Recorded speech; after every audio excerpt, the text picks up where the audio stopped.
You know, I've recorded this video an X amount of times.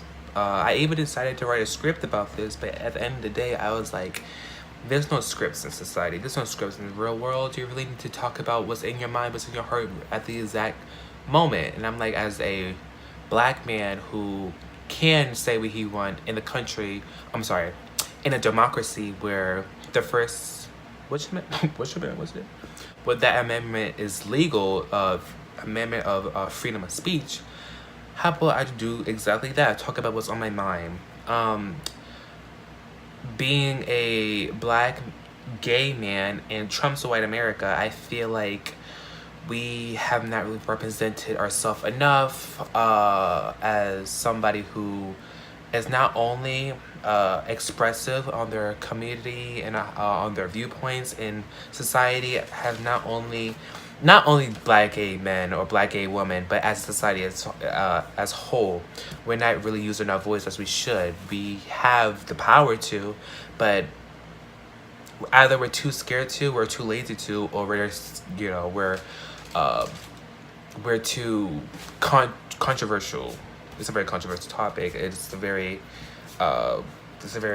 touchy topic because you're afraid of either getting judged or either making the wrong decisions that would bring this country to a submerging level of either safety or just bad society, which in the America we live today, we voted for the person who would ensure both of those wonderful things: bad security and the downgrade of society. So, nice job, America. We did it. We're making America great again. But that's not the point of this video. The point of this video is not about how us as Americans refuse to use our voice and let our voices be heard. You see, God gave me a voice and God gave me the rights. No, God gave me the obligation to use it because He knows that I am somebody who will say what He wants to say. Usually I am not. But I realize I have a voice. I'm in a country where you can use your voice. I'm in the world where He gave me a voice. And why not do it, right? But today I'm not talking about America. I'm talking about the black gay community and the black community submerging. So basically it's going to be the black, gay, and the versatility in our general society. It's such a crazy ordeal we're in the black community, because it's like we're still fighting each other. It's like that shit does not end. Us as black men and women, we often choose to fight against each other rather than to fight the actual problems in hand.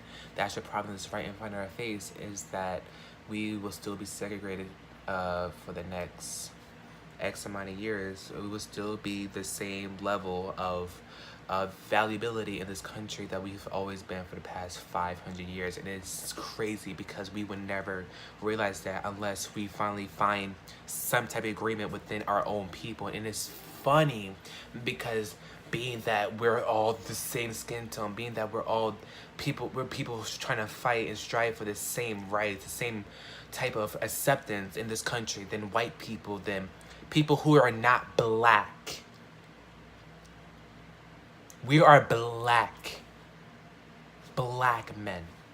We're black men and women who wants to show to this world, who wants to show to the white corporal agents and to the white managers, to the white business owners, to the white people who did not accept us and their old corporation establishments and other big companies, that we have power. That's what we want. To show that we have power, to show that we can do anything the white man can do, but sometimes better. But one thing we need to do is to accept everybody in the black community, which we're not doing. Okay, so just because I'm black and gay doesn't mean that I'm not fighting for the same struggles you are. Just because I'm black and gay doesn't mean I'm not being discriminated every single day for the rest of my life. Just because I'm black and gay doesn't mean I walk into a restaurant and ask, can you afford that? Just because I'm black and gay, doesn't mean I'm gonna get stopped by the cops for going over the speed by 1 mile per hour and possibly getting shot on the way and killed. Just because I'm black and gay doesn't mean I'm not gonna get beaten to a pulp by a police because a white man claimed that I touched her inappropriately. You see, we go through the same struggles. It's just that assumptions and viewpoints on how other people are living their life kills us. I'm black and gay. I like men. But guess what? I want you to be freed and happy. I want to be freed and happy, just like you. Why can't you just see that? Why can't black men and women can't see that about their fellow brother? And it's crazy because it's like I have to fight even more, which should not be happening. DeRay McKesson, a black gay activist who has not been shown the best treatment by protesting his voice, by using his voice that God gave him specifically. You probably know DeRay McKesson as one of the 120 black protesters who were sued and arrested in the Baton Rouge protest for Black Lives Matter. A gay black protester who's also ran for a Democratic election in his home state, but won 6th place, but also very brave enough to run, being that he overall is referred to the biggest joke in the whole party. It's bravery, it's dedication, it's commitment that we want equality. That's all we want. That's all we desire. That's all we prosper for. Oh my God. Versatility is all we want. We mix together. But it's like we mix together like water and fire to create smoke. But it's like the black community and the gay community, the black heterosexual community, the gay community do not know how to mix. It's like we mix like water and oil. This is not the only video I'm going to make about this topic. I feel like this topic is a big topic that's needed to be, this topic is a big subject that needs to be addressed.